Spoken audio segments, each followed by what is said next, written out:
tanpa minta maaf, bisakah restoratif justice diterbitkan? Baik, ini bagus sekali ya. Perkara ini adalah laboratorium nasional di bidang hukum. Kita bisa melihat bagaimana praktek hukum di Indonesia.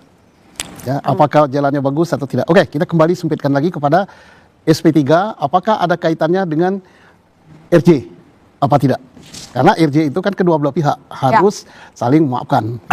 Dan RJ itu sebenarnya di dalam hukum acara pidana kita yang dulu, yang dimana kasus ini terjadi, itu belum ada.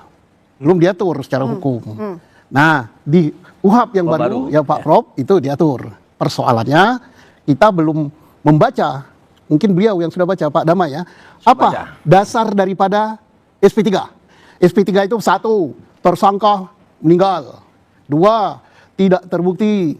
4, delik aduan tapi dicabut. Dan sebagainya, dan sebagainya. Apa pertimbangannya? Itu akan lihat. Kalau misalnya di dalam pertimbangan itu dicantumkan bahwa telah terjadi RJ.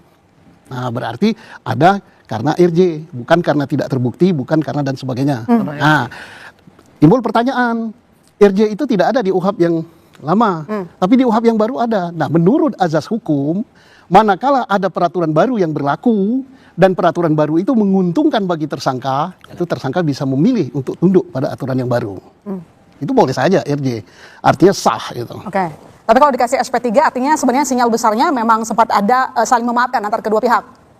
Saya tidak mengatakan bahwa itu saling memaafkan. Kan statement Pak Jokowi kan jelas sekali kan, bahwa tidak mempersoalkan apa akan silaturahmi dan sebagainya. Nah, itu tinggal nurani masing-masing berbicara itu bagaimana. Saya tidak tahu pembicaraan itu. Dan maaf ini penonton mungkin lihat ya, saya duduk di sini, saya bukan berarti pihak sini, bukan pihak sana ya. Saya duduknya di sana. Saya mengkaji sesuai dengan apa pengetahuan saya selaku penyidik. Tapi kursi itu hanya 2 kursi gitu. Saya tadi hampir duduk di atas mic itu. Kombes Budi bilang sebenarnya keduanya kan meminta restoratif justice tuh. Artinya kan memang ada kesepakatan antara keduanya begitu untuk saling memaafkan. Akan terjawab manakala Pak Damai menceritakan apa pertimbangan hukum di dalam SP3 itu. Itu bukti autentik itu. Apakah memang karena telah terjadi RJ? Apa? Karena bukan tindak pidana? Apa karena tersangka meninggal? Apa karena kalau delik aduan ini dicabut dan sebagainya? Itu ada klausalnya apa itu? Nah, mungkin ada kesepakatan itu tidak baik dikasih atau apa-apa, terserah beliau itu.